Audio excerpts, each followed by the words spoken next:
राम, देखिए, जब भारत और पाकिस्तान के बीच में सीज फायर हुआ यानी कि युद्ध रुका तो लोगों ने मोदी की बुराई करना शुरू कर दिया। क्यों?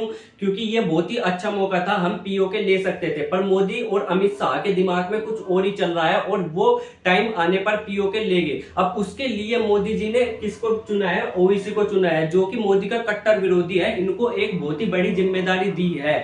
अब इसके साथ साथ जो बलूचिस्तान है, पाकिस्तान का एक भाग है, इसने अपने आप को एक आजाद देश घोषित कर दिया है। अब क्या क्या है ये चीज, आइए उसको समझते हैं। तो अब पाकिस्तान हर जगह अलग अलग देश में जा करके बोलता था कि भारत में मुसलमानों पर अत्याचार हो रहा है, अत्याचार हो रहा है और वहां पर मुसलमान सेफ नहीं है। ये देखो, ये है पाकिस्तान का प्रधानमंत्री, ये गेट फाड़ फाड़ कर बोलता है हर जगह पर कि भारत में मुसलमान सेफ नहीं है। अब इसी चीज को देखते हुए, इसी चीज को काउंटर करने के लिए मोदी जी ने एक प्लान बनाया है और उसका मोहरा चुना गया है ओवैसी को।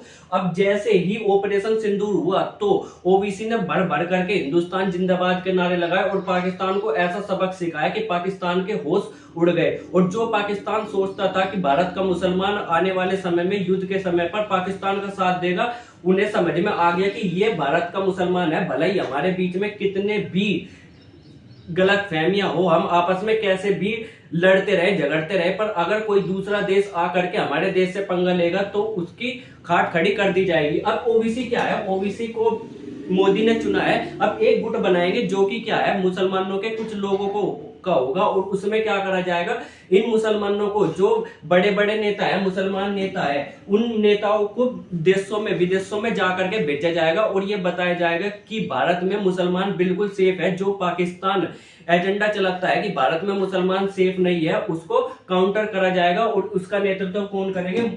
ओबीसी जी करेंगे। अब यहाँ पर आपने देखा होगा जो ये युद्ध हुआ, इसका कोई भी निष्कर्ष नहीं निकला। अब इसमें भारत भी नहीं जीतता और पाकिस्तान भी नहीं जीतता। अब यहाँ पर दिक्कत यह है कि पाकिस्तान वाले कह रहे हैं कि हम जीत गए, भारत वाले कह रहे हैं हम जीत गए, क्योंकि हमारे यहाँ की मीडिया जो बिल्कुल जाहिल है, ऐसी ही जाहिल मीडिया पाकिस्तान की भी है। यहाँ की मीडिया ने क्या चला दिया कि हमने ये इस जगह को फतेह कर लिया, हमने कराची एयरपोर्ट उड़ा दिया, ये उड़ा दिया, वो उड़ा दिया। ऐसे ही बिल्कुल सेम पाकिस्तान की मीडिया भी क्या कर रही, हमने 5 राफेल गिरा दिया, हमने 10 राफेल गिरा दिया, हमने ड्रोन उड़ा दिया, ये कर दिया, वो कर दिया, जबकि सच्चाई दोनों की मीडिया ही छुपा रही है। और क्या हुआ वहां पर, कौन कौन सी क्षति जो है पाकिस्तान को पहुंची और को क्या क्या नुकसान भारत का हुआ, इसका अभी तक डाटा नहीं आया है। और किस देश का कितना फायदा हुआ और कितना नुकसान हुआ, ये भी अभी नहीं पता है। पर यह पता है कि सीज फायर हो गया है और युद्ध रुक गया है। युद्ध को रोकने में S-400 का बहुत महत्वपूर्ण योगदान रहा है, पर S-400 के अलावा जो भारत के एयर डिफेंस सिस्टम था, उनका भी बहुत बड़ा योगदान रहा है। हम केवल S-400 की ही तारीफ कर रहे हैं, जबकि भारत में जो डिफेंस सिस्टम बनाया था उसका भी योगदान रहा है। पर यह बात है कि अगर भारत का एयर डिफेंस सिस्टम ना होता तो अब इतनी सारी मिसाइल पाकिस्तान ने भारत पर दाग देते कि भारत धुआं धुआं हो जाता। वो तो भला हो इस एयर डिफेंस सिस्टम का कि एक भी मिसाइल भारत के पर गिर नहीं पाई। वहीं जो पाकिस्तान का एयर डिफेंस सिस्टम था उसको भारत ने तोड़ दिया था, और तोड़ दिया था तो अगर भारत चाहता तो इतनी मिसाइल मार करके पाकिस्तान को धुआं धुआं कर देता। पर भारत ने ऐसा कुछ भी नहीं किया। क्यों? क्योंकि भारत किसी भी सिविलियंस यानी कि आम नागरिक को मुश्किल में नहीं डालना चाहता था, उनको नुकसान नहीं पहुंचाना चाहता था। पर ये लिच्चड़ देश, इसको क्या पता कि भारत कैसा देश है। भारत भले ही बदला लेगा, पर बदला तुम्हारी आर्मी से लेगा, आतंकवादियों से लेगा, आम लोगों को भारत बिल्कुल भी नुकसान नहीं पहुंचाएगा। और ये लिच्चड़ देश क्या करता है, ये लिच्चड़ देश भारत के आम नागरिकों को टारगेट कर करके मिसाइल मार रहा था। यही फर्क है भारत और पाकिस्तान में। जैसे ही भारत और पाकिस्तान के बीच में सीज फायर हुआ तो वहां की मीडिया ने दबा करके चढ़ा रखा था कि हमने भारत के ये मिसाइल उड़ा दिया, हमने राफेल उड़ा दिया, हमने ब्रह्मोस उड़ा दिया, ये उड़ा दिया, 4 एयरबेस उड़ा दिया, 10 एयरबेस उड़ा दिया, 50 एयरबेस उड़ा दिया। और इन्हीं बात को यहाँ के जो ये नेता है, ये क्या नेता तो है नहीं, खैर क्रिकेटर है, ये क्या मान लेते हैं, सच मान लेते हैं। भले ही भारत के जो नेता है, क्रिकेटर है या एक्टर है, वो बिल्कुल भी मीडिया की बात पर भरोसा नहीं करते, क्योंकि उन्हें पता है भारत की मीडिया कैसी है, बिकाऊ है, फालतू है एकदम। पर इन्हें भी ये बात समझ में आनी चाहिए कि भारत की जैसी मीडिया ही पाकिस्तान की मीडिया भी ऐसी है, वे भी एकदम फालतू है और वे कुछ भी दिखाएंगे भारत के बारे में। पर ये ऐसे ऐसे आदमी क्या है, मीडिया की बात को सच मान करके इन्होंने जश्न मनाना शुरू कर दिया कि हमने भारत को हरा दिया, हमने ये कर दिया, हमने वो कर दिया। अरे भाई, मीडिया मीडिया है, मीडिया की किस बात पर आकर के ऐसा सोचोगे तो बावड़े हो जाओगे। ये क्या कर रहे हैं, ये रोड शो कर रहे हैं, ये रोड शो कर रहे हैं, भारत के रोड पर, वो पाकिस्तान के रोड पर निकल गए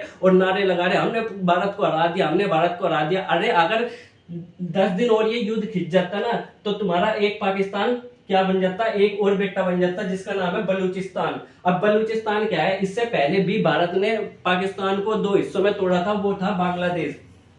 जैसे अभी के समय पे युद्ध हुआ है, उसी समय पे 1971 में जब इंदिरा गांधी की सरकार थी, तब भी भारत और पाकिस्तान के बीच में एक भयानक युद्ध हुआ था, जिसमें यहाँ पे ये देश है पाकिस्तान और ये है बांग्लादेश। जब ये उस समय पर 1971 से पहले बांग्लादेश और पाकिस्तान दोनों के दोनों एक ही देश हुआ करते थे। तो उस समय पर जब भारत को दिख गया कि अब पाकिस्तान को तोड़ने का समय आ गया है, तो भारत ने क्या करा, भारत ने पाकिस्तान पर आक्रमण कर दिया और एक नया देश बना दिया बांग्लादेश। इस चीज का इन्हें आज तक दुख है कि भारत ने पाकिस्तान को 2 भागों में तोड़ा था। उस समय पर 92,000 सैनिकों ने, कितने, 92,000 सैनिकों ने पाकिस्तान के सरेंडर किया था 1971 में। आज तक कभी भी इतनी बड़ी सेना ने आज तक भी सरेंडर नहीं किया। और ये क्या कर रहे हैं, ये रोड शो कर रहे हैं, अबे तुम्हारी औकात नहीं है, तुम भारत के सामने टिक जाओ। वो तो बस भारत ने पता नहीं क्यों इस बार सीज फायर कर दिया अंडर प्रेशर में आकर के, क्योंकि भारत को भी दिख रहा कि अभी पीओके लेने का सही समय नहीं है। अब पीओके लेने के लिए भारत क्या रणनीति बना रहा है उसको देखो। जैसे ही भारत और पाकिस्तान के बीच में सीज फायर हुआ, इस बार मोदी ने पहले से ही निर्णय बना लिया है कि अगली बार पाकिस्तान ऐसा कोई भी हरकत करता है जो भारत के खिलाफ है, तो इस बार पीओके छीन कर ही मानेंगे। और भारत ने उस पर काम करना भी शुरू कर दिया है। अब आप इसका अंदाजा कैसे लगा सकते हो, ये जो भाई साहब देख रहे हो, ये है भारत के विदेश मंत्री, इनका नाम है एस जयशंकर, और ये है अफगानिस्तान के विदेश मंत्री। अब इन दोनों में अब बातचीत होनी शुरू हो गई है। अब अफगानिस्तान क्या है, अफगानिस्तान एक देश है जो कि यहाँ पर, ये जो देश देख रहे हो ना, ये पाकिस्तान है, पाकिस्तान के इधरली तरफ क्या है, ये अफगानिस्तान है। अब ये भी क्या है, पाकिस्तान से खफा खफा होकर के रहता है। इसके और अब पाकिस्तान के बीच में भी युद्ध जैसे माहौल बने रहते हैं, क्योंकि अफगानिस्तान कहता है देखो यहाँ पर ये जो तुम आपने नक्शे में दिखा रहे हो ना, ये जगह क्या है, ये अफगानिस्तान की है और अफगानिस्तान इस जगह को लेकर के रहेगा। तो अगर कभी भी जो भारत ये है ना, इनसे बात कर रहा है, तो भारत कहना यही चाहता है कि अगर भारत और पाकिस्तान के बीच में युद्ध हुआ ना, तो तुम भी युद्ध में कूद जाना और इधर से हम इनको पिटेंगे, यहाँ से पीओके ले लेंगे इनको पीट पीट करके, और तुम इधर से अपना हिस्सा ले लेना। अब ये भारत की चाल है आगे के युद्ध को देखने के लिए। अब इसके साथ साथ ही एक चाल और चल रहा है भारत, वो क्या है, बलूचिस्तान। ये क्या है, बलूचिस्तान है। अब ये क्या कहता है बलूचिस्तान की हमें आजाद करो। कौन, पाकिस्तान से ये आजादी चाहते हैं। अब क्यों कहते हैं पाकिस्तान से आजाद करो, तो 1948 में पाकिस्तान में इसको जबरदस्ती शामिल कर लिया था। इस वजह से यहाँ के लोग कहते हैं कि हमें पाकिस्तान से आजादी चाहिए। अब क्या करता है पाकिस्तान, जो भी यहाँ पर जो भी लोग क्या करता है, पाकिस्तान का विरोध करता है, उसको किल एंड डंप, ये वाली टेक्नोलॉजी या ये वाली नीति अपनाता है।